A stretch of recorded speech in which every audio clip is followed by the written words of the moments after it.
¿Qué tal? Les habla Jorge Gestoso. En el programa de hoy, Panamá a un mes de las elecciones presidenciales con otro notable invitado, Omar Sandino Concepción, economista y dirigente social directamente desde Ciudad de Panamá. Omar Sandino Concepción, una cálida bienvenida al programa.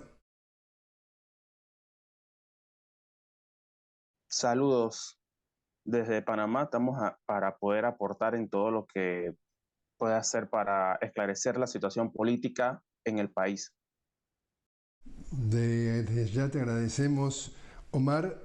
5 de mayo, elecciones en Panamá, y te cuento lo que dice, por ejemplo, el politólogo Samuel Prado Franco respecto al clima que se está viviendo. Dice, hay un desencanto generalizado y generacional, principalmente por las acciones de los partidos políticos tradicionales que han gobernado el país. ¿Tú ves que hay un desencanto en el electorado? Sí, sí hay un desencanto, un descontento, se demostró en las movilizaciones de finales de octubre y todo lo que fue el mes de noviembre del año pasado. Hay principalmente por una generación de los 18 a los 35 años, es la generación que no quiere un modelo económico, político corrupto como estamos viendo en Panamá. Es la generación que salió a las calles desde 2019. La primera protesta que tuvo el gobierno de Laurentino Cortizo fue los jóvenes afuera de los predios de la Asamblea rechazando las reformas constitucionales. Y este gobierno se va a ir con una gran protesta que fue la del 2023. Bueno, justamente te iba a comentar que, de acuerdo a las cifras, estamos hablando que hay unos 3 millones de panameños habilitados para votar, y aproximadamente el 30%, prácticamente la tercera parte, son jóvenes de 18 a 30 años, y para algunos analistas al menos, el voto de estos jóvenes puede ser decisivo en cuanto al resultado electoral. ¿Tú estarías de acuerdo? Sí, totalmente. Los jóvenes entre 18, yo diría hasta los 35 años, que es lo que ha sacado el Tribunal Electoral hablando de la cantidad del voto, que si no me equivoco son alrededor de más de 800.000 personas que van a votar. Ellos no quieren votar por un candidato que represente más de lo mismo post-invasión. Cuando hablo post-invasión es los mismos partidos tradicionales que no han gobernado y que representan el mismo corte ideológico que han estado en el poder llevando al Estado panameño, ¿no? Entonces, estos jóvenes, hay un gran porcentaje que están indecisos todavía. Cuando se ven las encuestas, todavía marca un gran porcentaje indeciso. Creo que los politólogos, los analistas políticos, los asesores de los candidatos están tratando de encantar, de buscar cómo llamar ese voto del indeciso, porque todavía sigue marcando en las encuestas un alto porcentaje. Ahora, también, ayúdanos a poner en perspectiva un dato curioso cuando vemos a Panamá desde afuera. Estamos hablando que hay 9 candidatos inscritos. 8 son de más de lo mismo, o sea, de la misma tendencia, incluso ideológica. Hay una sola candidata de izquierda, estamos hablando de Maribel Gordón, cuando uno de los grandes temas, uno de los grandes desafíos del país es la desigualdad. Es que si bien hay ingresos económicos, no hay calidad de vida, no hay distribución. Y te cuento lo que dijo respecto a la izquierda, precisamente Maribel Gordón, porque me parece interesante tener tu opinión al respecto. Dice ella, si la izquierda es un fracaso, ¿por qué hay sanciones económicas contra esos países de izquierda? Por el temor de un sistema que efectivamente, sin bloqueos, funcione, al menos en los temas de desarrollo nacional y social. Entonces el tema es que hay miedo a apoyar a Maribel Gordón porque en materia de encuestas no tiene ningún tipo de apoyo significativo. ¿Por qué no, si hay tanta desigualdad, la gente no apoya a la izquierda? Bueno, en el tema de los candidatos, son 8 candidatos presidenciales, 7 candidatos representan más de lo mismo, candidatos que son del corte de derecha, centro derecha, que se han expresado públicamente en los medios de comunicación. Con el tema de la profesora Maribel, que es la candidata de los movimientos sociales de la izquierda Panamá, los sectores de izquierda la apoyan. Creo que no hemos podido llevar ese descontento al plano electoral, que es lo que le cuesta a la izquierda panameña concretizar. Pero lo que dice la profesora es cierto. Lo que pasa es que nos llaman a los países de izquierda países fracasados, pero no se va al fondo del asunto, que son las sanciones económicas, los bloqueos económicos, todo lo que no permite que estos países hagan negocio internacional, que puedan usar la moneda hegemónica, que es el dólar. Eso el pueblo panameño, el pueblo, en la mayoría de los pueblos en el mundo, no manejan esa información y se dejan llevar lo que es la desinformación, que en estos momentos en Panamá la desinformación en redes sociales es muy fuerte. Y esto conlleva lo que es la propaganda sucia, la propaganda negativa, que están usando los sectores conservadores en Panamá y los de Latinoamérica para seguir estigmatizando una candidatura de izquierda en Panamá.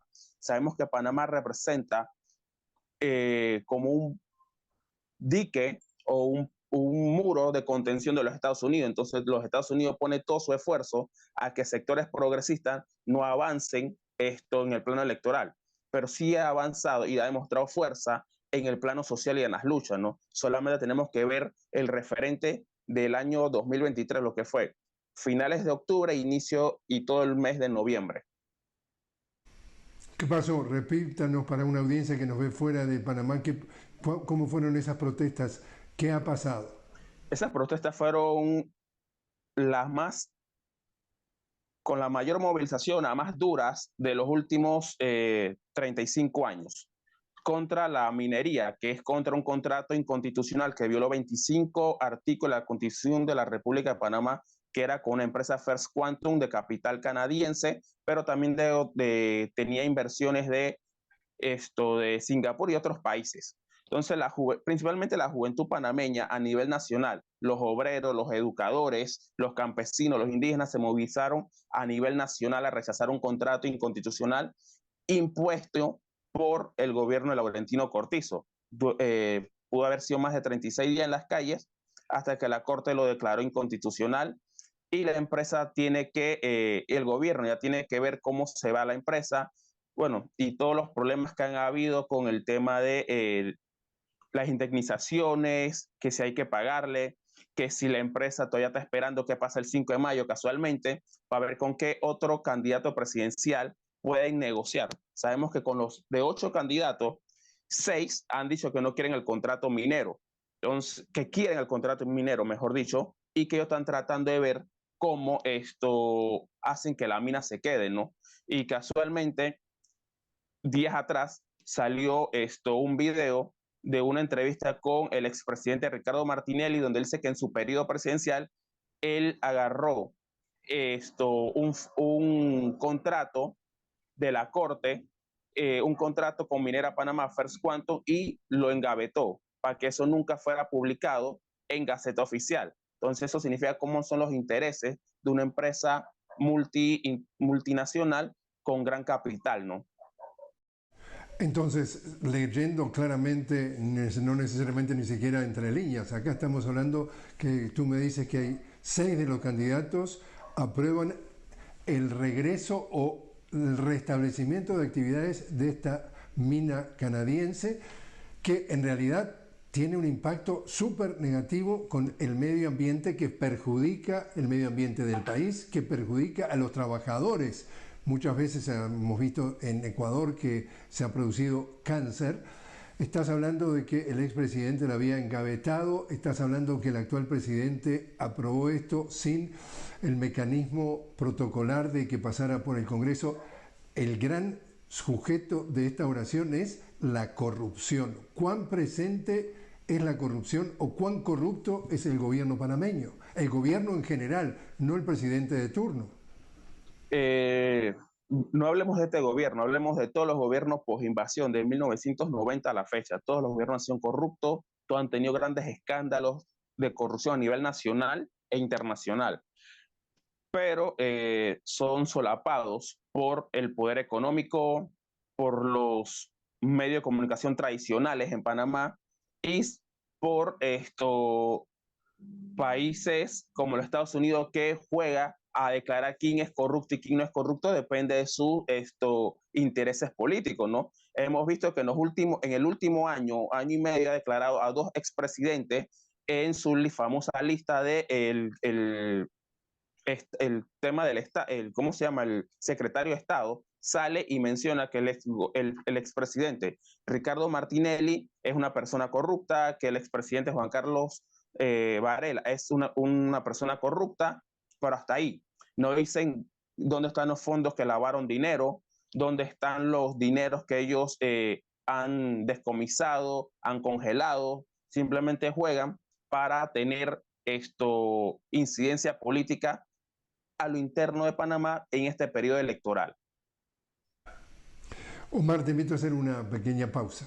Estamos hablando con Omar Sandino Concepción directamente desde Ciudad de Panamá. Omar, economista y dirigente social, hablando de las próximas elecciones presidenciales del 5 de mayo. Enseguida regresamos.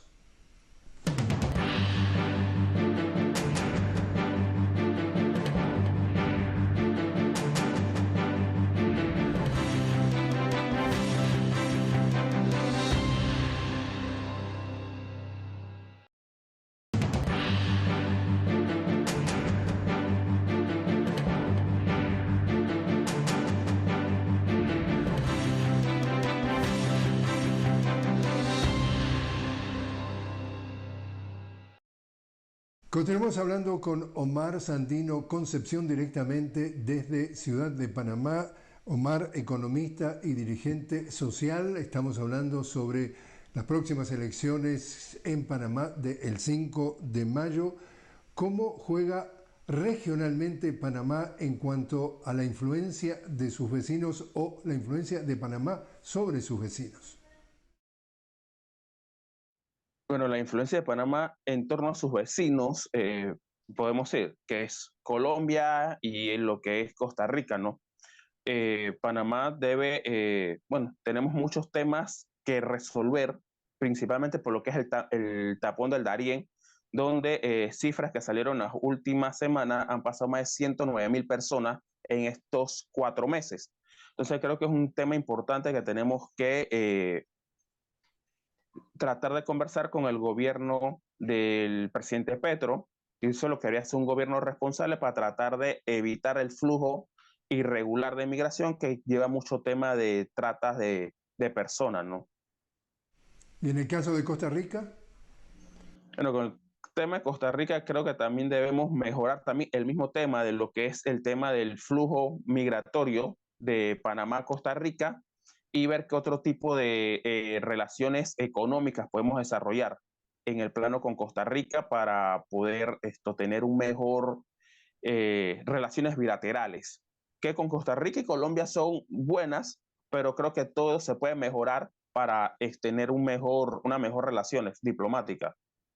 A la hora de justamente de hablar de economía, las cifras, al menos en teoría, del crecimiento y el desempeño de la economía panameña son positivas y son mejores que el resto de la región. Ustedes tienen una enorme ventaja o beneficio que es un canal de Panamá que desde el año 2000 es propiedad de los panameños, que absolutamente todo barco que pasa tiene que pagarles, y eso es un ingreso seguro y que no tiene nada que ver con hacer ningún tipo de méritos o de plan o de alguna forma un enfoque sin, digamos, sin ningún tipo de tapujos. Y a pesar de tener ese, entre comillas, regalo de la naturaleza, el país habla de que hay pobreza, de que hay desigualdad. ¿Cómo es entonces a dónde va a parar ese dinero del Canal de Panamá?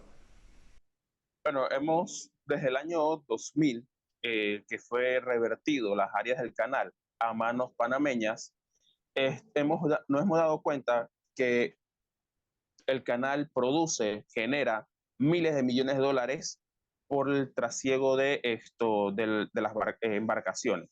Pero ese dinero no se ve reflejado en el desarrollo social del pueblo panameño.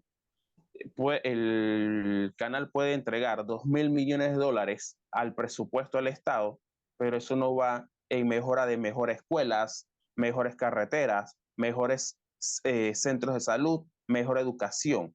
Eso no se ve traducido en eso, ¿no?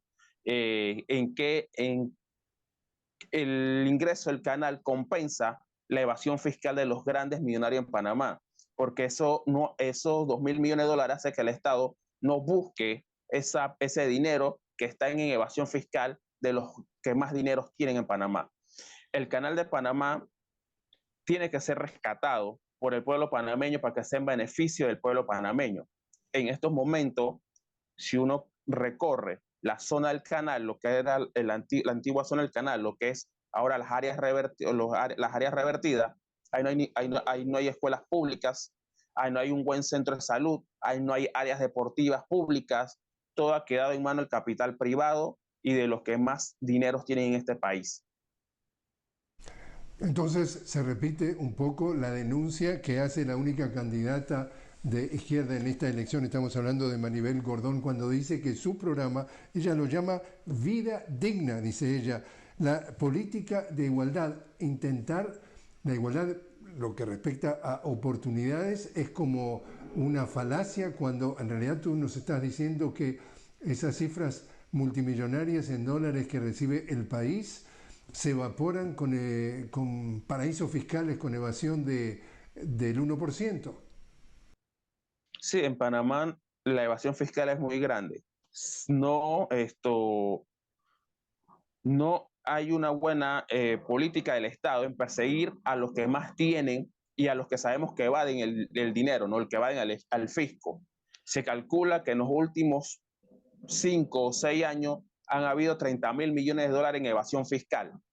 Entonces, como dice la profesora Maribel, tenemos que buscar un plan para la vida digna, que es el plan de la campaña de ella, que es para que el pueblo panameño, para el que menos tiene, pueda tener un salario digno, una vivienda digna, pueda tener una educación digna. Y todo eso va acorde a que Panamá está entre los 10 países con peor distribución de las riquezas en el mundo y en Latinoamérica. Entonces nosotros tenemos que buscar cómo poder buscar una equidad social en este país. Y no podemos ser siempre esperanzados con los grandes números macroeconómicos, porque esos números macroeconómicos son indicadores de crecimiento social, pero de crecimiento económico, mejor dicho, y no del desarrollo social, el desarrollo humano, porque un indicador no va compensado con el otro. ¿Por qué digo esto? En Panamá hay más de 1 millón de pobres en este país.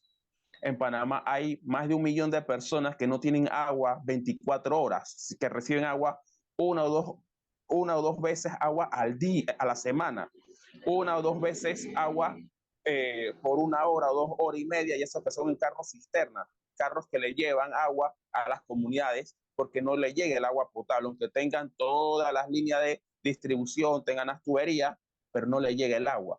Hay personas que entran a trabajar a las 8 de la mañana, que es lo que se conoce como Panamá Oeste, una provincia cercana al centro de la ciudad, pero tienen que pararse a las 3 de la mañana para ir a su trabajo a las 8, porque las vías de acceso se colapsan, se trancan, 5 horas en un tranque. Entonces, eso no es vida digna para los panameños de a pie que tienen que salir a ganarse el día a día, pues. Cuéntanos también, para una audiencia que vive fuera de Panamá, el caso de Ricardo Martinelli. ¿Quién era, quién es y qué está pasando? Bueno, el señor Ricardo Martinelli es un expresidente de la República de Panamá en el periodo 2009-2014. Esto fue un expresidente de un corte político autoritario, totalitarista. Se llamó él el péndulo ser el péndulo que iba a girar Latinoamérica para la derecha el día de la toma de posesión, pero es un personaje muy curioso, un político que no se puede negar que tiene aceptación en la población panameña, pero que ha sido condenado por actos de corrupción meses atrás, ya en Panamá, ¿no? Estuvo detenido en Estados Unidos, los hijos en Estados Unidos declararon que habían lavado dinero para una persona muy cercana, que todos sabemos quién era, y que bueno, a ellos le quitaron 20 millones de dólares de los casos de Odebrecht.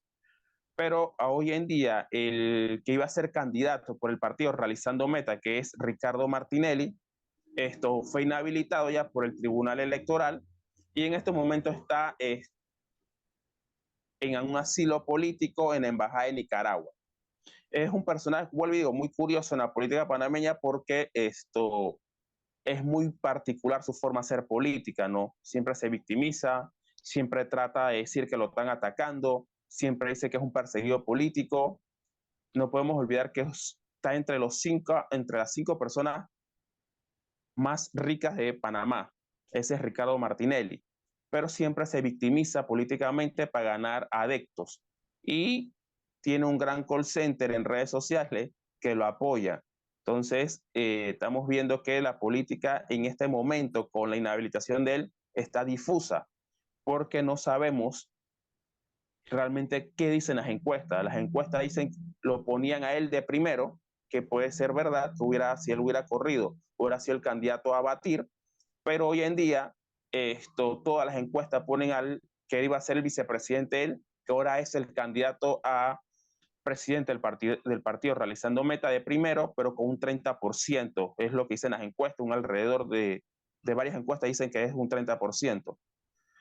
Muchas personas, muchos analistas dicen que están jugando con opinión pública para moldear el voto para el 5 de mayo.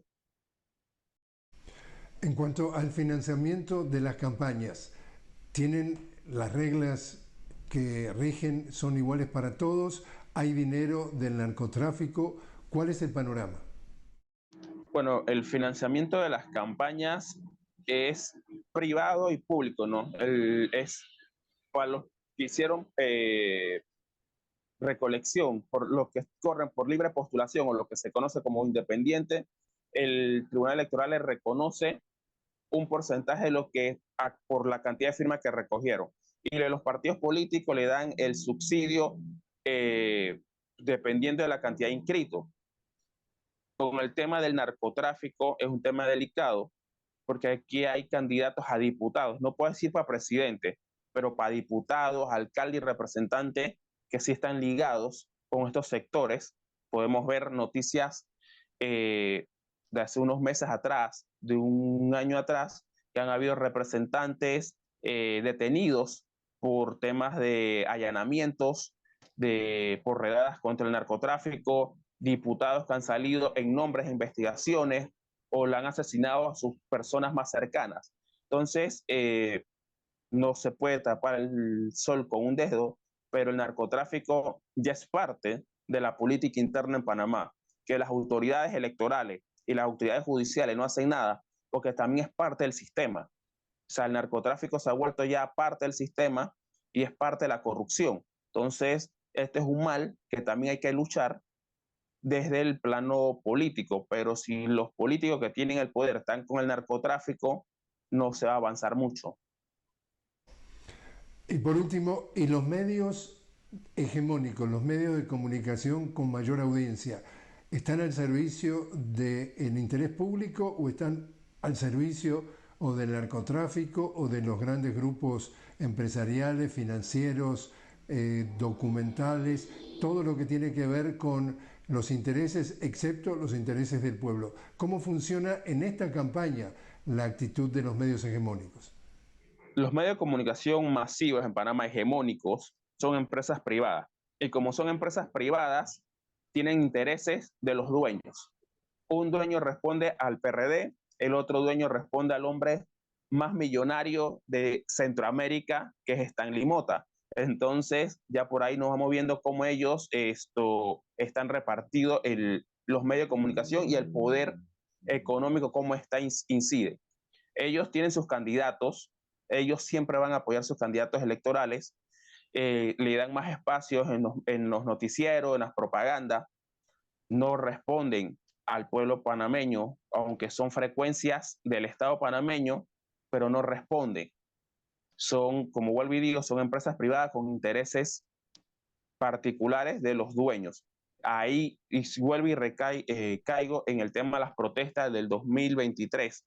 Ahí se dio cuenta el pueblo panameño a quién responde. Era poco la vocería que tenían las personas que estaban en las calles y mucha vocería tenían los que estaban a favor de proteger y salvaguardar un contrato minero inconstitucional. Y recalco la palabra inconstitucional porque ya había sido declarado en el 2018 inconstitucional y así se negoció un nuevo contrato que fue nuevamente declarado inconstitucional. Entonces, los medios de comunicación masivos y hegemónicos en Panamá responden a la lógica del poder, del sistema, de la derecha, de Panamá y de Latinoamérica, porque también golpean a los gobiernos progresistas y de izquierda de la región. Omar Sandino Concepción, muchísimas gracias por haber estado con nosotros. Muchas gracias por la invitación y saludos.